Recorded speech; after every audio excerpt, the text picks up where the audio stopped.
Hello and welcome friends, मैं हूं आकाश कोटनाला। आप देख रहे हैं yoga and Ayurveda science YouTube channel. दोस्तों, आज फिर से मैं आप सभी के समक्ष घेरण संहिता का न्यू लेक्चर लेकर के आया हूं। इससे पूर्व घेरण संहिता से संबंधित लगभग 3 से 4 लेक्चर मैं आपको चैनल पर दे चुका हूं और योग ग्रंथों से संबंधित लगभग आपको 500 प्लस लेक्चर दिए जा चुके हैं।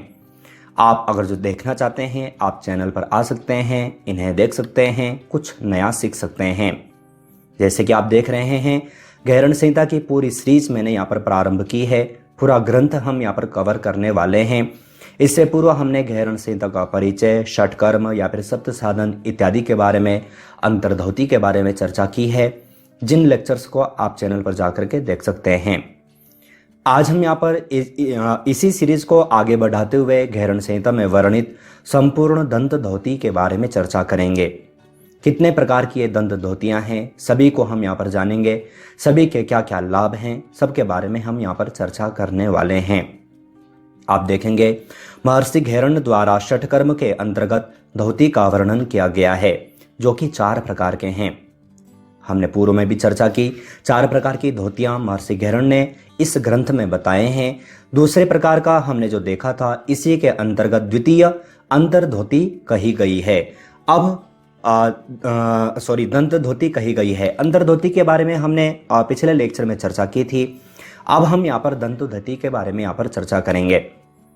आप यहाँ पर देखेंगे, अगर जो हम घेरण संहिता का 25 नंबर का श्लोक अगर जो हम पढ़ते हैं तो यहाँ पर हमें श्लोक पढ़ने को मिलता है। दंत मूलम जिह्वा मूलम रंध्रम च कर्ण युग्मयो कपाल रंध्रम पंचैते दंत धोतिर विधीयते। आपको ध्यान रखना है, ये प्रश्न यूजीसी नेट के एग्जाम में पूछा जा चुका है और आगे भी पूछा जा सकता है। मैं बार बार कहता हूँ, किसी भी एग्जाम के लिए ये सारे टॉपिक आपके लिए काफ़ी यूजफुल हैं। इसके लिए आप लेक्चर को ध्यानपूर्वक देखा करें। तो दंत मूलम जिह्वा मूलम रंध्रम च कर्ण युग्मयो कपाल रंध्रम पंचैते दंत धोतिर विधीयते। आप ध्यान देंगे कि यहाँ पर पंच प्रकार के बारे में यहाँ पर कह रहे हैं। कभी कभी हमें सिर्फ यहाँ पर 4 ही प्रकार यहाँ पर समझने को मिलता है, या फिर कोई आपको 4 प्रकार के भी बताएंगे। तो ये आपको ध्यान रखना है। आप देखेंगे दंतमूल, जिह्वामूल, कर्णरंध्र। लेकिन कर्णरंध्र कितने हैं? 2 कान हैं, तो दोनों कानों को लेकर के यहाँ पर 5 लिया है। और कपाल रंध्र, तो इस प्रकार से हम यहाँ पर जब कपाल रंध्र को, कर्ण रंध्र को जब हम दोनों को लेते हैं तो इस रूप में हम यहाँ पर जो दंत धोती है इसको 5 रूपों में इनका वर्णन हमें प्राप्त होता है। हो सकता है कि कहीं पर आपको ये भी पढ़ने को मिल जाए कि दंत धोती 4 प्रकार की है, लेकिन वो बिल्कुल गलत है। आप ध्यानपूर्वक देखें, कभी भी आपको श्लोक को सही ढंग से समझना है। तो यहाँ पर दंत धोती को यहाँ पर महर्षि घेरण ने 5 प्रकार की बताई है। कौन सी है? दंतमूल है, जिह्वा मूल है, कर्णरंध्र यानी कि 2 कर्णरंध्र हैं, और 5वीं जो है वह है कपाल रंध्र। तो इन 5 से मिलकर के यहाँ पर दंत धोती के 5 प्रकार यहाँ पर कंप्लीट होते हैं। अब हम यहाँ पर 5 को यहाँ पर देखेंगे। तो प्रथम जो दंत धोती के अंतर्गत दंतमूल धोती है, तो यह क्या है, इसे हम यहाँ पर देखेंगे। आप देखेंगे 26 नंबर के श्लोक में हमें पढ़ने को मिलता है, खादिरेण रसेनाथ शुद्ध मृत्तिकया तथा मार्जये दंत मूलम च यावत किल्विष माहरेत। मैं एक बार फिर से रिपीट कर देता हूँ, खादिरेण रसेनाथ शुद्ध मृत्तिकया तथा मार्जये दंत मूलम च यावत किल्विष माहरेत। अब यहाँ पर क्या कर रहे हैं, दंत मूल धोती के बारे में यहाँ पर चर्चा कर रहे हैं कि यानी कि योगी को जो योग साधना की ओर आगे बढ़ा हुआ है, योग साधना में लगा हुआ है, हठ योगी है, तो उसको प्रथम इन धोतियों का भी अभ्यास करना है। प्रातः काल दंत धोती का भी अभ्यास करना है। आप देखेंगे कि जब तक मैल न छूटे तब तक खादिर के रस अथवा विशुद्ध मिट्टी से दांतों की जड़ों को मांजना चाहिए। दंतमूल धोती है तो प्रातः काल हम करते भी हैं, लेकिन वर्तमान समय में तो हमारे पास कई सारे पेस्ट इत्यादि उपलब्ध हैं, हम उनके माध्यम से करते हैं। लेकिन प्राचीन काल में महर्षि घेरण यहाँ पर क्या बता रहे हैं, तो महर्षि घेरण कह रहे हैं कि खादिर के रस से या फिर विशुद्ध मिट्टी यानी कि शुद्ध मिट्टी जिसमें कि बजरी इत्यादि न हो, पत्थर इत्यादि न हो, तो इन इस प्रकार की मिट्टी या फिर खादिर के रस से हमें अपने जो दंत मूल हैं, यानी कि जो हमारे जो मसूड़े हैं, उनकी हमें सफाई करनी है, उनकी हमें अंगुली के माध्यम से उनको हमें मांजना है। तो यहाँ पर दंत मूल धोती के बारे में चर्चा कर रहे हैं। अब अगर जो हम इस प्रकार की अगर जो धोती है, इसका अगर जो अभ्यास करते हैं तो इसका क्या फल है, तो आप देखेंगे इस क्रिया के नित्य अभ्यास से दांतों की रक्षा होती है। महर्षि गहरण ये क्रिया क्यों बता रहे हैं? इसलिए बता रहे हैं कि जिसके माध्यम से हमारे दांतों में वर्तमान समय में काफ़ी सारे इन्फेक्शन होते हैं, कहीं ना कहीं वो कारण होते ही हैं, कहीं ना कहीं हमारी उसमें लापरवाही हमारे कारण होती है। तो यहाँ पर इन प्रकार के यहाँ पर महर्षि गहरण ने बताया है। मैंने आपको पूर्व में कहा है कि ये प्राचीन काल की क्रियाएं हैं, वर्तमान समय में हमारे पास अनेकानेक पेस्ट इत्यादि उपलब्ध हैं, लेकिन अगर जो हम इनका अभ्यास करते हैं तो ये लाभ हमें प्राप्त होता है। यहाँ पर पेस्ट की यहाँ पर चर्चा नहीं की गई है। तो यहाँ पर प्रथम दंतमूल धोती के बारे में यहाँ पर महर्षि गहरण ने चर्चा की। दूसरी जो दंत धोती है वह है जिह्वा मूल। जिह्वा मूल के लिए यहाँ पर 29 नंबर के श्लोक में यहाँ पर कह रहे हैं, तर्जनी मध्यमा नामा अंगुलीय त्रय योगतः वेशयेद्गल मध्ये तो मार्जिये लंबिका मूलकम। आप ध्यान दें, तर्जनी मध्यमा अनामिका, तीनों अंगुलियों को मिला करके आप देखेंगे, अर्थ तात्पर्य आप देखेंगे, तर्जनी मध्यमा और अनामिका को मिलाकर कंठ में डालकर, यानी कि जहां पर हमारी जिह्वा की जड़ है, जहां पर घंटिका है, जहां से हमारी जिह्वा प्रारंभ होती है, तो वहां की हमें सफाई करनी है, उसको स्वच्छ करना है। किसके माध्यम से? तर्जनी मध्यमा और अनामिका के माध्यम से। इन तीनों उंगलियों को साथ में मिला करके हमें जिह्वा की जड़ को स्वच्छ करना चाहिए। आगे यहाँ पर कहा है कि तत्पश्चात हमें जिह्वा पर मक्खन लगा करके और चिमटे के माध्यम से उसे बाहर की ओर खींचना चाहिए, जिससे कि हमारी जो जीभ है वह लंबी हो सके। तो ये हठयोगी क्रियाएं हैं, मैंने आपको पूर्व में भी कहा है। वर्तमान समय में तो हमें लगेगा कि किस प्रकार से है, आगे आप खेचरी मुद्रा इत्यादि आप पढ़ेंगे तो आपको डर भी लगेगा कि कैसी ये क्रियाएं की जाए, लेकिन ये हठयोगी क्रियाएं हैं। तो थोड़ा बहुत हमने जब हठयोग के बारे में बताया था, मैंने आपको बताया था कि हठयोग क्या है, तो वहां पर हमने देखा भी था कि थोड़ा बहुत इसमें हठ भी किया जाता है। और जब तक शरीर के साथ में थोड़ा हठ ना किया जाए तब तक हम क्योंकि शरीर क्या है, अगर जो हम इसको जितना आलस्य देता जाएंगे, जितना हम लापरवाही बरतते जाएंगे, उतना हमारा शरीर आलसी होता जाएगा। तो यहाँ पर कह रहे हैं तीनों अंगुलियों को मिलाकर के हमें जिह्वा के मूल की सफाई करनी है और तत्पश्चात ये क्रिया करनी है। तो ये यहाँ पर महर्षि गहरण ने जिह्वा मूल की सफाई के बारे में चर्चा की है, जिह्वा मूल दंत धोती के बारे में चर्चा की है। अब जो कोई साधक इसकी सफाई करता है, इस क्रिया को अपनाता है, तो क्या लाभ प्राप्त होते हैं आप देखेंगे। इस क्रिया के नित्य अभ्यास से गले और श्वास नली की सफाई के साथ साथ कफ दोष का निवारण होता है। काफ़ी सारे रोग हम कहते भी हैं, देखते भी हैं, अगर जो हम प्रकृति के अनुसार जिए, प्रकृति के द्वारा जो दिए गए जो चीज़ें हैं, अगर जो हम सिर्फ उन्हीं को अगर जो हम ग्रहण करें तो कोई भी रोग प्राप्त नहीं होगा। लेकिन हम प्रकृति प्रदत्त नहीं बल्कि कृत्रिम रूप से अपनाए हुए, कृत्रिम रूप से बनाए हुए चीज़ों को हम अपनाते हैं, जिसके माध्यम से काफ़ी सारे रोग आज हमारे शरीर को घेर रहे हैं। तो यहाँ पर वही कह रहे हैं कि अगर जो कोई भी साधक इस प्रकार से जिह्वा मूल की सफाई करता है तो इसके माध्यम से गले और श्वास नली की सफाई होती है। साथ ही साथ जो कफ दोष है, हमने देखा था 3 दोष हैं, वात, पित्त और कफ, जिनके बारे में मैं आपको प्राकृतिक चिकित्सा के रूप में प्राकृतिक चिकित्सा ग्रंथों में आपको पढ़ा चुका हूं। तो यहाँ पर भी बताया गया है कि इन क्रिया के माध्यम से हम कफ दोष को दूर कर सकते हैं, उसका निवारण कर सकते हैं। तो ये जिह्वा मूल धोती के लाभ हैं जो कि आपको यहाँ पर ध्यान में रखना है, मैंने आपको यहाँ पर बता दिया है। नेक्स्ट जो धोती के बारे में महर्षि गहरण चर्चा करते हैं वह है कर्णरंध्र धोती, जो कि तीसरी धोती है।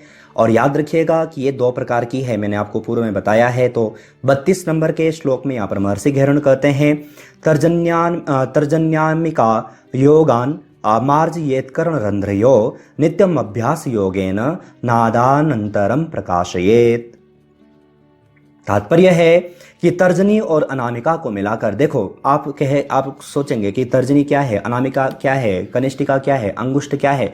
तो ये सब के बारे में मैं आपको मुद्राओं की जो सीरीज मैंने लगभग आपको 10 से 15 मुद्राओं के बारे में बताया है, वहां पर मैंने आपको बताया भी है कि किस अंगुली को क्या कहा जाता है या फिर क्या क्या लाभ है। मैंने सभी मुद्राओं के बारे में बताया है। तो यहाँ पर कौन सी अंगुली के बारे में कह रहे हैं, यहाँ पर कह रहे हैं कि तर्जनी और अनामिका को मिला करके, तर्जनी और अनामिका को मिला करके योगी जन या फिर दोनों में से किसी एक को भी, ऐसा नहीं कि क्योंकि कान में दोनों अंगुलियां तो घुसेंगे नहीं, तो दोनों में से या तो तर्जनी या फिर अनामिका, इनमें से किसी को एक को लेकर के, इनको मिला करके योगी जन दोनों कानों के छिद्रों की सफाई करते हैं।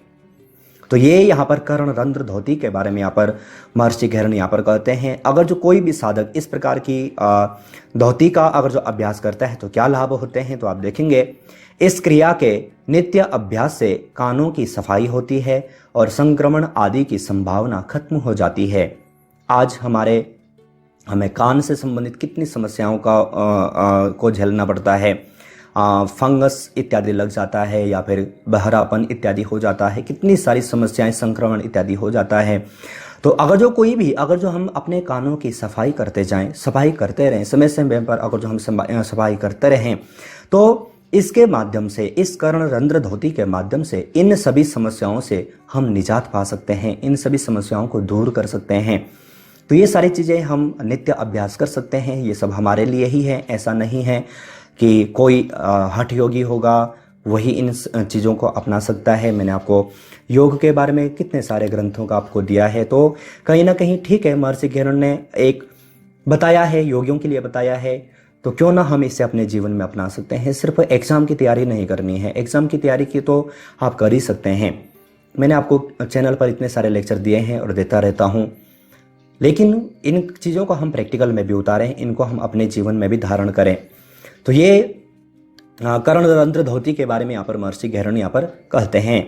नेक्स्ट, अगर जो हम धोती के बारे में चर्चा करें, वह है कपाल रंध्र धोती, जो कि पंचम है, लेकिन कपाल रंध्र को कर्ण रंध्र को 2 मिला करके अगर जो हम देखें तो वहाँ पर से ये चौथी नंबर की यहाँ पर आती है। 32 नंबर के श्लोक में महर्षि घैरण करते हैं, वृद्धांगुष्ठेन दक्षेण मार्जयेत् भाल रंध्रकम एवं अभ्यास योगेन कपदोषम निवारयेत्। अब तात्पर्य है कि दाहिने हाथ की अंगुलियों को मिलाकर कप की आकृति बनाकर, यानी कि हम अपने हाथ के माध्यम से हम अपनी उंगलियों को समेट करके हम कप की आकृति अपने हाथ से बना लें। तत्पश्चात क्या करना है, तो तत्पश्चात कह रहे हैं कि इसके पश्चात हाथ में पानी भरकर कपाल रंध्र में, यानी कि ब्रह्म रंध्र में थपकी देना है। अब जो कोई साधक इसका अभ्यास करेगा तो यहाँ पर यानी कि इस प्रकार से क्रिया करके हम अपने कपाल रंध्र में हमें थपकी देनी है पानी के माध्यम से। अब इसका अभ्यास तो हम खाने के बाद इसका अभ्यास कर सकते हैं और सोने से पहले हमें इसका अभ्यास करना चाहिए। तो ये कपाल रंध्र धोती के बारे में यहाँ पर महर्षि घैरण कहते हैं कि हमें अपने कपाल रंध्र पर भी पानी की थपकियां मारनी चाहिए। अब इसके लाभ क्या है, तो आप देखेंगे महर्षि घैरण कहते हैं इस क्रिया के नित्य अभ्यास से मस्तिष्क ठंडा रहता है, उच्च रक्तचाप एवं नेत्र संबंधी रोग दूर होते हैं। तो ये इसके लाभ हैं जो कि हमें ध्यान में रखना है। अगर जो हम इसको अपना सके तो अपनाना भी है। उच्च रक्तचाप के रोगियों के लिए भी ये लाभदायक है। नेत्र संबंधी रोग भी इसके माध्यम से दूर हो सकते हैं। साथ ही साथ यहाँ पर कहा जाता है कि नाड़ियों के माध्यम से, यहाँ पर काफ़ी सारे नाड़ियों का समूह भी है। अगर जो हम ये थपकी अगर जो पानी के माध्यम से देते हैं तो उन नाड़ियों में संकुचन और आकुंचन और संकुचन प्रसारण इत्यादि सब कुछ होता है, जिसके माध्यम से वो भी अपनी नित्य क्रियाएं करने लगती हैं। तो ये कुछ यहाँ पर महर्षि घैरण यहाँ पर धोती के बारे में, यहाँ पर दंतु धोती के बारे में यहाँ पर चर्चा की है, जो कि मैंने आपको अच्छे ढंग से यहाँ पर समझाने का प्रयास किया है।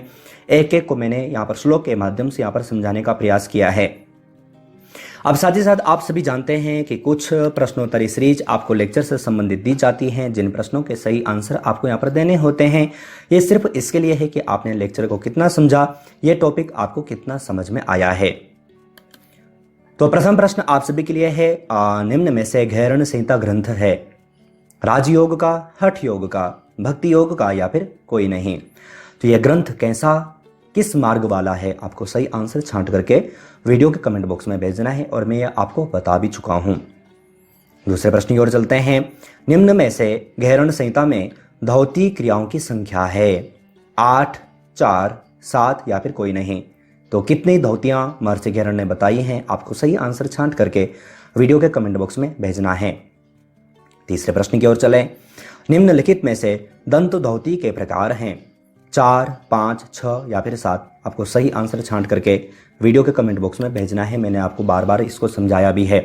साथ ही साथ आप सभी को बता दें, आप जो ये प्रश्न यहाँ पर देख रहे हैं, इसी प्रकार से प्रश्नोत्तरी सीरीज की चैनल की ओर से 3 बुक पब्लिश की जा चुकी हैं। तीनों बुक ई बुक फॉर्मेट में है। लगभग आपको 10 से 20 ग्रंथों से संबंधित आपको यहाँ पर प्रश्नोत्तरी सीरीज मिल जाती हैं। एक में आपको 500, एक में आपको 1000 प्लस, एक में आपको 1500 प्लस MCQ मिल जाते हैं। अगर जो आप इनमें से किसी भी बुक को डाउनलोड परचेस करना चाहते हैं तो आप वीडियो का कमेंट बॉक्स, वीडियो का डिस्क्रिप्शन बॉक्स चेक कर सकते हैं। वहां पर आपको सारी जानकारी मिल जाएगी। नेक्स्ट प्रश्न की ओर चलें। चौथा प्रश्न आप सभी के लिए यहाँ पर है। निम्न में से वन्हीसार धौती को किस नाम से जाना जाता है? वारिसार, अग्निसार, वातसार या फिर कोई नहीं। तो ये टॉपिक मैंने आपको पिछले लेक्चर में दिया है। अगर जो आपने वो लेक्चर देखा होगा, आप सही आंसर यहाँ पर भेज पाएंगे। तो आज हमने यहाँ पर घेरण संहिता का एक न्यू टॉपिक, न्यू लेक्चर यहाँ पर जाना है, उसको अच्छे ढंग से यहाँ पर समझने का प्रयास किया है। आशा है आप अच्छे ढंग से समझ चुके होंगे। आपको जो ये लेक्चर है काफ़ी यूजफुल लगा होगा। अगर जो यूजफुल था तो आप लाइक जरूर कीजिएगा। साथ ही साथ अगर जो आप चैनल से और अधिक जुड़ना चाहें तो आप जैसे ही चैनल पर ज्वाइन बटन पर क्लिक करेंगे तो आपके समक्ष चैनल की ओर से 3 प्लान नजर आ जाएंगे। आप अपनी इच्छानुसार कोई भी प्लान चूज कर सकते हैं, किसी भी एग्जाम की खास तैयारी कर सकते हैं।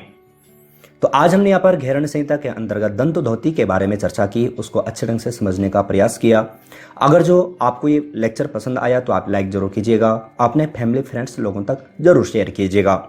इसी प्रकार से न्यू टॉपिक, न्यू लेक्चर के साथ आप सभी से फिर से मुलाकात होगी। लेकिन तब तक आप अपना और अपनी फैमिली का बहुत ख्याल रखिएगा। बाय।